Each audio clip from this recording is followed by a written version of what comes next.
Hey guys, so today I'm going to talk about the new update that just dropped. I figured we should quickly run through the notes and maybe check out some of the features. So 3.30 has dropped and it's a pretty big one. Definitely some quality of life improvements. And there's actually some stuff that I'll talk about that if you're not aware of, you need to be aware of outside of in-game in Raid. So first off, which is actually fitting based on this shirt I'm wearing, this is from Hell Hades. So I will be mentioning his website, which will go along well with some of the features that will be added. So you notice he'll get brought up a lot because, well, his website is full of great features. So it's going to go hand in hand with content creation. Don't mind my chair being half see-through. I thought it was fixed, but the light keeps changing. Anyway, okay. So for this update, you could see the details for it in-game. It also popped up on the Raid official Discord, which I have noted here in my personal Discord. Now, in my personal Discord, if you join it via the link, please understand it's not going completely yet. I'm still like, everything's not full of information and the chat isn't popping yet. It's still a work in progress. So yes, I have the notes here pop up directly from the Raid official Discord. So it's also, of course, with the pop-up there, it actually links to the main page on the forum, which is a little bit easier to read here. So maybe we'll go through that. All right. So this update brings a new feature, the fitting room, together with changes from existing features and a few quality of life improvements. Here's all you need to know about this update. Alright, the fitting room is a special mode that lets you preview how your artifacts and accessories will affect your champions before you commit to equipping them. To find the fitting room, go to your artifact storage, hit filter, and press the fitting room button, the one with the little coat hanger icon, to enable the mode. When fitting room mode is activated, you'll be able to see exactly how your champion's stats will be affected by your selection by looking at the bottom right corner of your screen. When you are sure you want to equip the chosen artifacts, just equip and everything you've selected will be equipped in one go. As always, swapping artifacts out for your champions that has some equipped takes some silver. Yeah. So keep an eye on the total cost before you confirm your choice. Everything else will work the same. You'll still have access to your filters. You'll still be able to find the gear you're looking for as easily, but you should save a lot of time fine-tuning your builds. So, without actually going into anything and looking deeper, and wow, it just got really bright. My face is really crazy colored.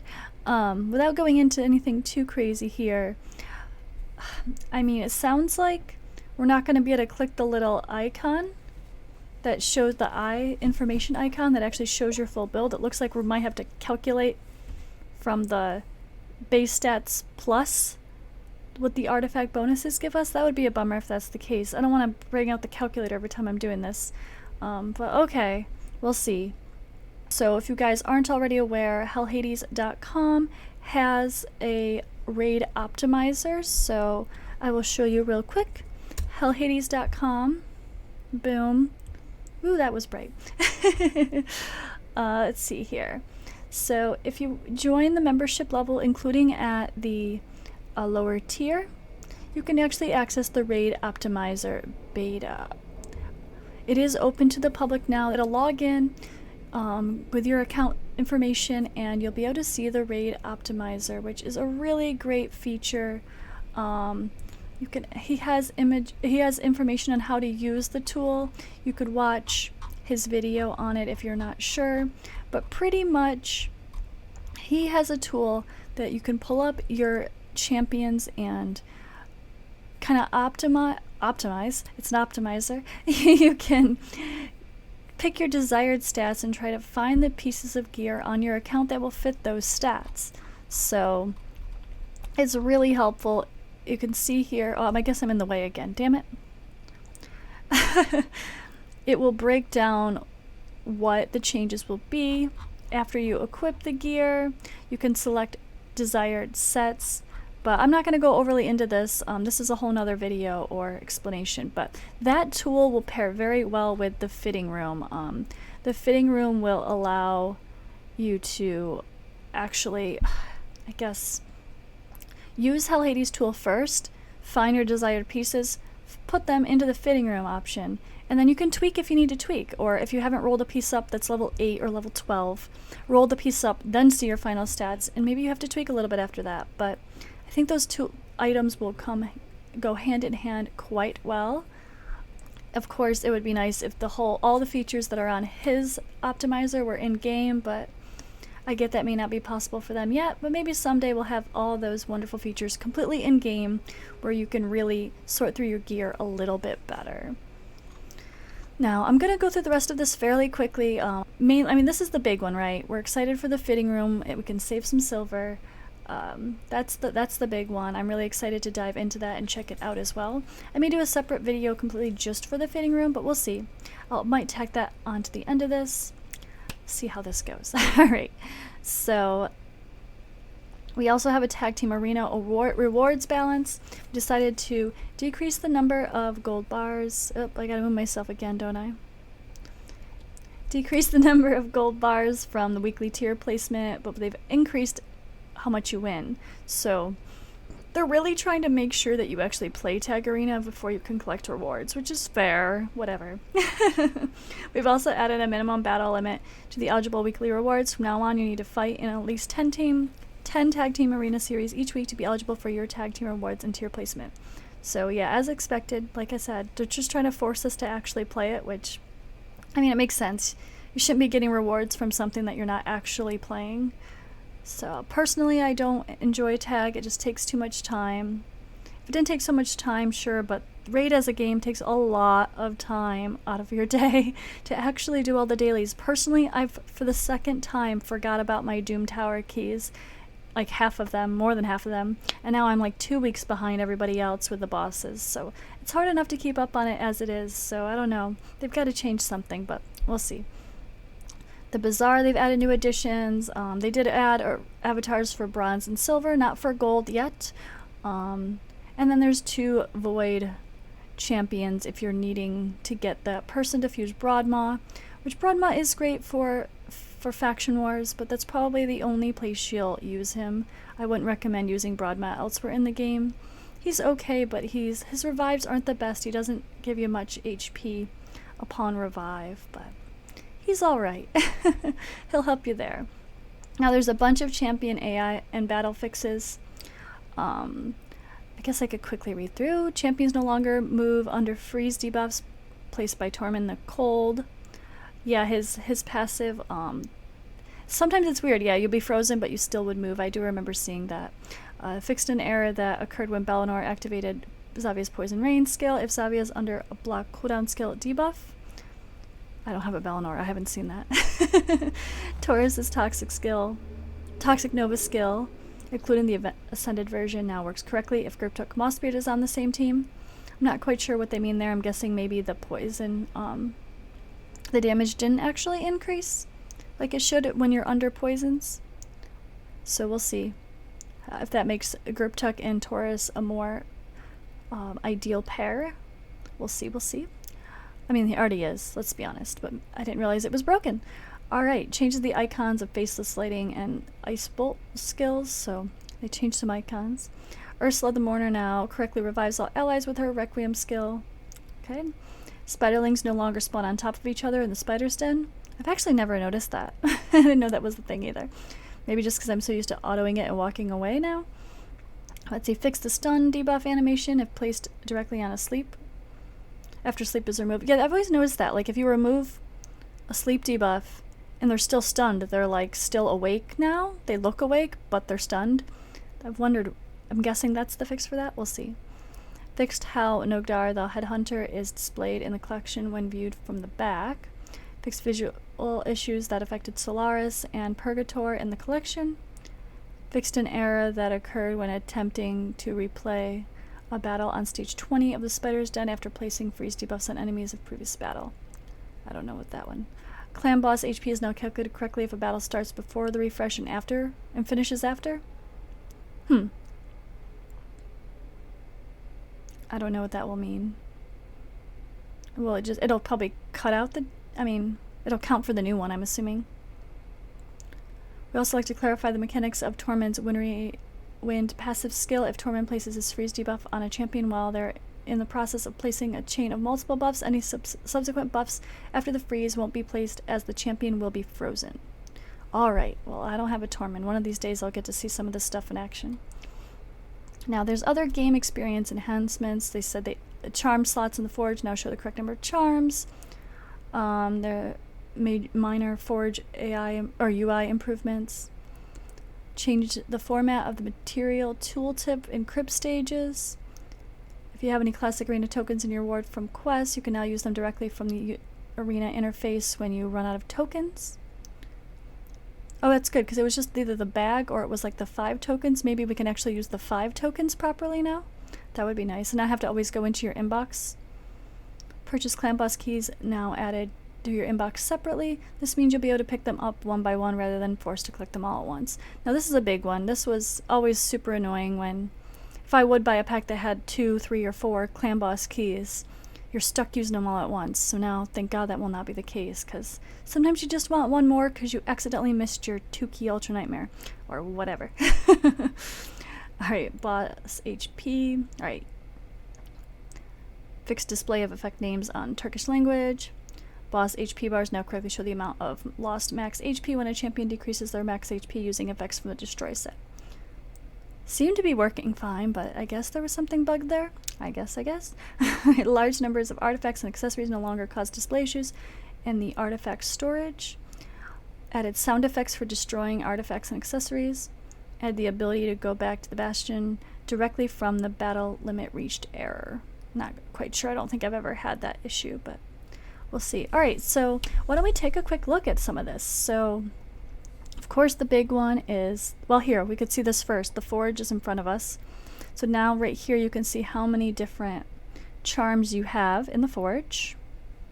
Cool. Yeah, this does look a little bit different. There's a couple, I feel like was this the same? I don't know.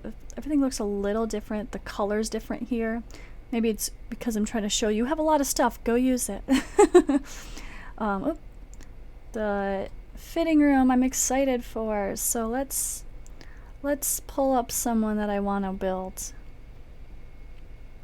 Or maybe not. Let's just pull up someone. Alright. Filter. Fitting room. Woo. Oh, okay, here we go. This is looking better than I thought. So it actually is going to put the total stats, not just make you have to calculate it on your own. Because that would have been a bummer if you had to calculate it on your own. Now, what if you want to use the piece that's already equipped on him? So let's go take a look. This is a little confusing, because what if you want to accept this one piece, like I want to keep these gloves? Let's take a look if the gloves show up. So let's see, we're talking accuracy set, or the weapon. Okay, accuracy weapon. His weapon is not showing up? I'm a little bit confused by this one. If his own weapon isn't showing up, how can we compare? Okay, this is broken already, guys. Am I doing something wrong? But look it, literally. What if we want to use the weapon that's on them? What if we don't want to remove all the gear, just some of the gear? That doesn't make any sense. Did they already mess this up? Or is there a level 12 item on? No. There is not here. So this is already not usable. I mean, what if I want to consider the gear that's on my champion too? Where's that gear? Why isn't that here? I don't see Basher. Basher's gear is not here. Let's go down to make sure I'm not crazy.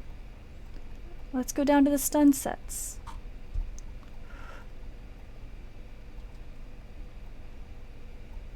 So this is this is already not usable if that's the case. Yeah, where's my chest? I don't have that many chests. Not here. So can I not lock that one piece? With the fitting room? I want to say, use these pieces. Okay, guys, so this needs to be fixed first, because, like, how can I... So you can pretend you want to put this on. Try on. But I want to try on the stuff that's already on him too, not change every single piece. This is so silly. Oh, I guess, okay, maybe not. Maybe I'm wrong. So, the more I look at it, maybe you'll have this reaction too, so I'm going to leave this in the video. So, I guess it's assuming if you don't change those pieces, it's already calculating what's there. Okay, so let me do that with someone a little bit more obvious, like my Siffy. Oop. Okay.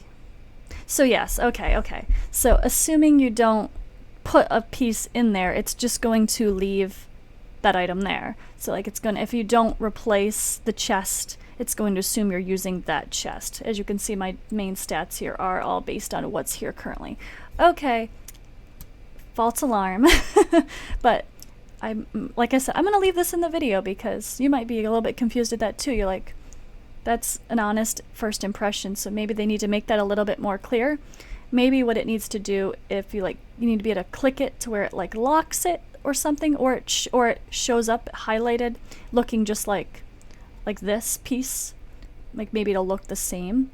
That would be nice to figure out so you could actually tell. But an initial thought, it's all good. It's all good. Sorry for being, hope that didn't sound stupid, but I feel like that was an honest, confusing first impression of like, all right, well, what about using these pieces? They're already there. Whew. All right, so I think the only other thing we can really look at is, well, wait, there's a few. There's the tag team bazaar. They did add these 2 fragment champions. They've added avatars. They've added charms. I feel like this looks kind of bronzy. They should have made this guy look silver. It is silver, right? No, I kind of wish originally I bought the other avatar because there was one that was really cool, but it's such a waste of resources when you could be buying stuff that you actually use, like like shards and books. So every day I do try to buy the accessory, but I often forget, let's be honest. And I haven't been buying Drexthar because I already have him. Now there's a couple things they said with using your arena. I can't tell here about the extra arena refills because I'm full at the moment, so that was one I'll have to test later. But yeah, I mean, we're looking good. I mean, it's an okay update, right? I mean, the quality of life on the whole testing gear before paying to replace it is really helpful. Again, use that incongruent with Hell Hades website. It's a great tool, great tool to find your best gear for your champions, or just to tune something to the specific speed or accuracy or whatever ahead of time. And you could lock out champions if you don't want to steal gear from certain people. You can assume they roll up to level 16, but of course it can't judge your substats. So personally, I know I have not used the tool much. You haven't seen me use it when I'm on Twitch, have you? But that's only because I've been working on leveling up my gear. Side note, I have been, I started rolling up everything to level 12, and then so I've got through my shields. At least as far as the gear that I use the most, like speed gear. I'm starting to work on getting everything to 12, but that takes a lot of silver, and I end up keeping most of it, so I'm not selling stuff to get my silver back. But I will be using that tool more often once I get a few more things rolled up. But thank you guys for watching. Let me know below what you think of the changes. Did you guys get confused by the fitting room thing like I did? Let me know in the comments below. Yeah, and let me know if you have any more fun comments about any of the changes that I maybe didn't talk in depth about. Thank you guys for watching, and I appreciate the support. Make sure you guys go and follow me on Twitch as well. I go live every Tuesday through Friday, and I do sometimes go live on Saturday, Sunday, and or Monday. So come say hello, lurk all you want. I'd appreciate the support, and be sure to like and subscribe here. Have a good day.